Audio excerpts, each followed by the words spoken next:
we bring in Bush Davis, and we'll be in the national championship.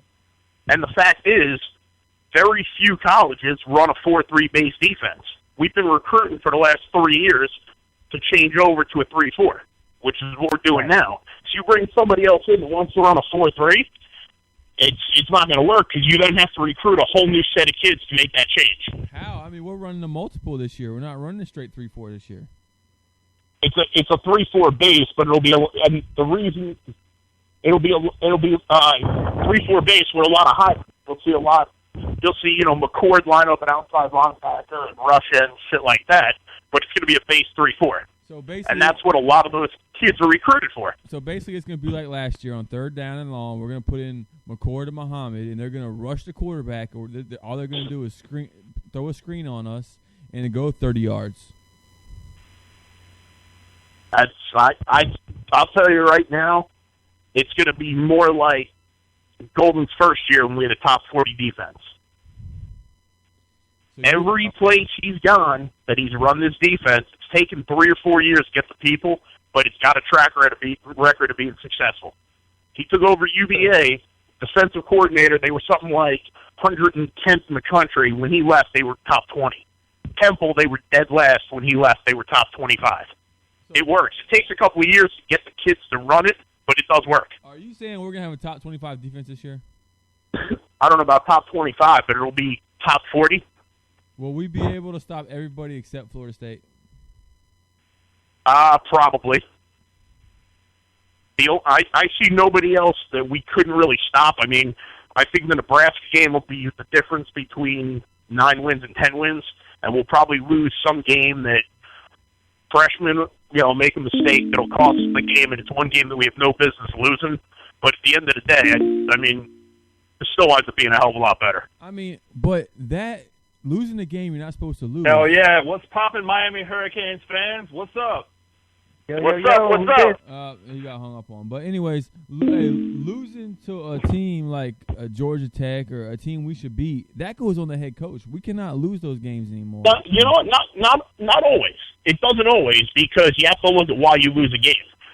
And if you lose a game because you have somebody get hurt, you're forced to throw in, a true freshman or redshirt freshman that has no experience, it's undersized, shouldn't really be playing, and they get beat or make a mistake, that's on them. Kids make mistakes all the time. Players make mistakes. It's not always. I mean, you can only you can coach so much, but coaches can't go out and fucking run plays for them. I mean, it is what it is. I mean, that shit happens. So every time you lose a game, you only lose. It's not on the coach. If a kid makes a mistake, misses a tackle, takes a bad angle, something like that, fumbles. I mean, that's not on a coach. You want to blame coaching for something, bad play calling, bad game plan, shit like that, absolutely. But if you lose a game you shouldn't lose, it's not necessarily on a coach. It could be on a player. Well, explain to me why we were not ready for Louisville. I mean, that's when I was like, you know what, Golden, it's on you, because we were not prepared for that bowl game at all. Well, here's the thing. Number one, defensively, we had a lot of issues. Duke Johnson was hurt. Dorsett was not 100%. And, I mean, looking at their defense, they were top 3 in rush and pass defense. They had 3 defensive players. 2 of them got drafted in the first round. 1 got drafted in the third round. And the only shot we had of beating them was a shootout. And with their defense, we weren't going to get into a shootout because they were that good. Man, UCF and the fact that not having Duke crippled our offense from the minute he got hurt. So you're telling me that Central Florida was better than us last year? Central Florida was better than University of Miami? That is unexcusable. Get the hell out of here. Last year? Last year. They probably were. UCF had a lot more talent than we did. That is unexcusable. Get out of here. When you take Duke Johnson out of our lineup, take Dorsett out of the lineup, and you look at Storm Johnson, that crazy receiver they had in Blake Bortles doesn't compare to Stephen Morris. And you and I both know that if you have Cam Newton in your lineup, if he gets hurt, you take him out and you replace him with Kyle Wright. There's a drastic difference. You know what? They had Cam Newton, we had Kyle Wright. This is another problem I have with Al Golden. He knew that Stephen Morris was hurt. Why don't you put in Williams and let Morris sit on the bench. He should not have been playing. Okay. If you remember 2 years ago, Morris got hurt. I think it was against North Carolina or Florida State. Yeah. And Williams played almost, I think, the whole second half and almost the whole second quarter. And he was not that good. And the reality of it is, Morris on one leg was probably still better than Williams. But all this bitching about Morris, Stephen Morris, with his mistakes last year, his numbers were still similar to what they were 2 years ago when everybody loved him. And if you look at last year, none of his mistakes cost us a game. We didn't lose a game because of the mistake he made, but we did win games because of him. Because the way he handled himself, the way, North Carolina, the drive down the field at the end of the game. I mean, we won that game partially because of him. So, I mean, you can bitch all you want, made, threw 4 interceptions against Carolina, whatever, but they still didn't cost us the game. So, I mean, the reality of it is I still think Morris on one leg was better than Williams.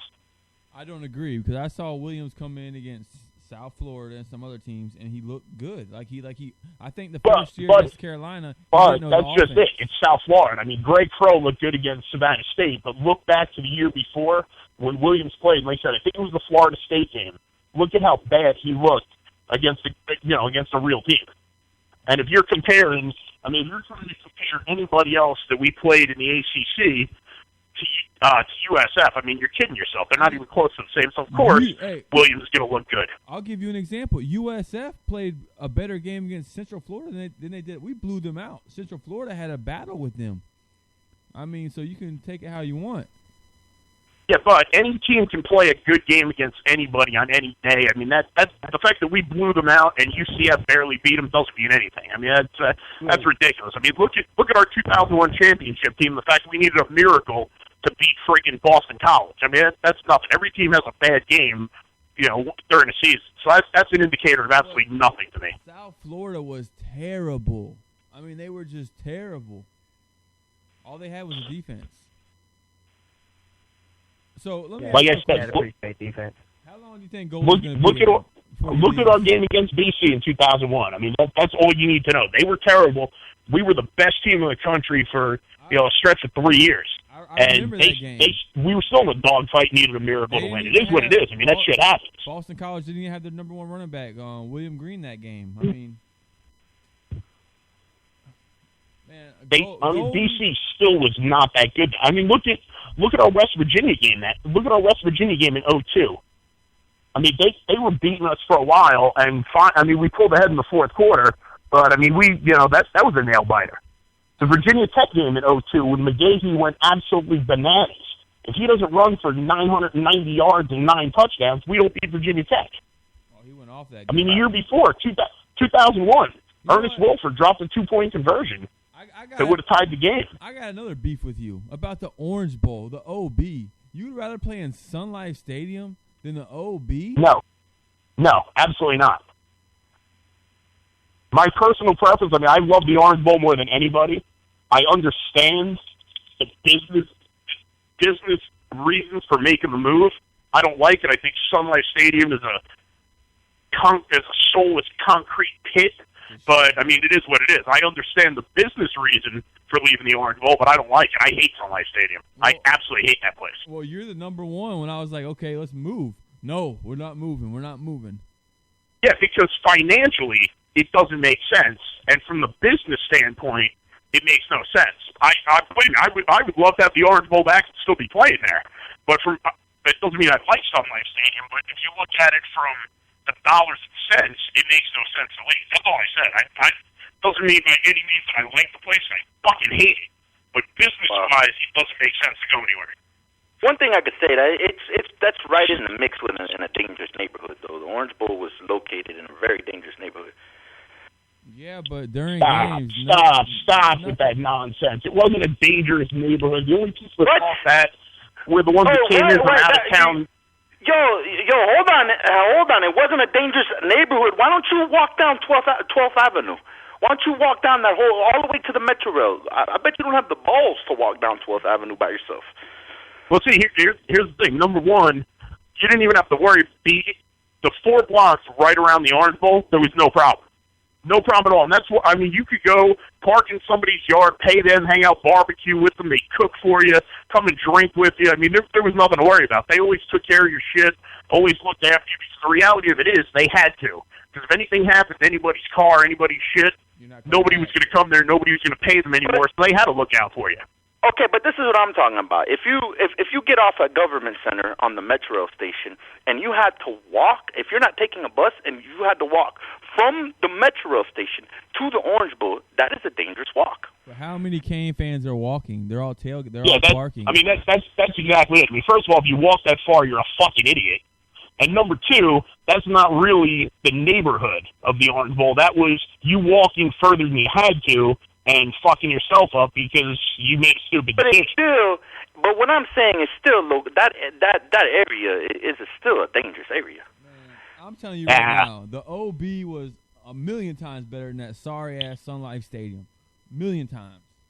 Oh, I agree 100%. I mean, I love fucking, I mean, you know, pissing in a trough, fucking place being 109 degrees and running out of fucking beer, water, ice, everything like that, and fucking sitting underneath the overhang and having piss fucking start dripping down the fucking back of the guy next to you in a crowded game. That was fucking... Oh, yeah, that was part of the experience, and the fact that the place was all metal, it held noise like nobody's fucking business. So you sat under the shade? I did. I did once or twice, but my seats were section view, real seats. I think he's breaking up there. Yeah, breaking up a little bit. Oh, there you go. So, yeah, I did once or twice, but not. My seats were section U, row 6. Oh, mine were S. Okay. Oh, you were row 6? How the hell did you see? Yeah. Being down that far wasn't bad. It wasn't right behind the bench. It was down near the 15. See, I was behind the bench. I don't remember the row I was at. I got to look at the tickets, but I was right there in S. But if I did get tickets way down there, the bench is all right in front of you. That's the only thing that sucked. Yeah. Yep. Were you at the UCLA game, 98? No. No. So, no, I was still in Jersey in school. How does a Jersey guy become a Hurricane fan? Shouldn't you be a Rutgers fan? The kid who grew up next to me was a Notre Dame fan. His father and his uncle went to Notre Dame. And back during the 80s, it was 86 or 87, right after we moved there, he was talking all kinds of shit about Notre Dame. And, you know, you can't root for the same team your fucking boys do. And my father told me fucking... you know, to hate Notre Dame. So I said, you know what, whatever. I said, Miami will kick their ass. And that was, you know, one of the first college games I actually paid attention to, and that's how it started. I think I was like 7 years old. That's what's up. All right. Yeah. I think I seen somewhere that you were in the Super Bowl this year. That you went to the Super Bowl. I did. My boss is a Broncos fan, and he's never been to New York and needed a tour guide, so he told me if I found tickets, it was a tour guide, he'd take me. Really? So you didn't pay for nothing? I didn't pay for shit. Yeah, you went to the Super Bowl. It was a fucking beautiful thing. Was it your first Super Bowl? Fuck, though. It was snowing out there. First Super Bowl. That's what's up. I bet your boss was mad as hell, though. Yeah, it was. We left fucking basically right, 3 minutes into the fourth quarter, and we should have stayed because everybody else had the same fucking idea. And as usual, Jersey fucked something up. Jersey Transit fucked everything up, and we waited 2.5 hours to get on the train to go back to the city. It was a fucking disaster. Would you say that was the biggest event live that you ever witnessed? I would say probably because it's the fucking Super Bowl. It wasn't my favorite. I mean, I went to 2 national championship games. So I would put Hurricane game? 01 and 02. Oh, okay. So I would put the 01 game personally ahead of it, but the biggest event, absolutely, the Super Bowl, absolutely. I mean, I've been to the Kentucky Derby, been to the Preakness, been to the Belmont, been to the World Series, but yeah, the fucking Super Bowl was it. I don't think no, man. Damn, you were in Pasadena then for 01. Mm-hmm. Oh, okay. I know I had tickets to Pasadena, but nobody wanted to go with me, so I stayed home. I went to the Well, Sugar if you would have known NJ back then, you would have been going with him. I went to the Sugar Bowl 2000. Please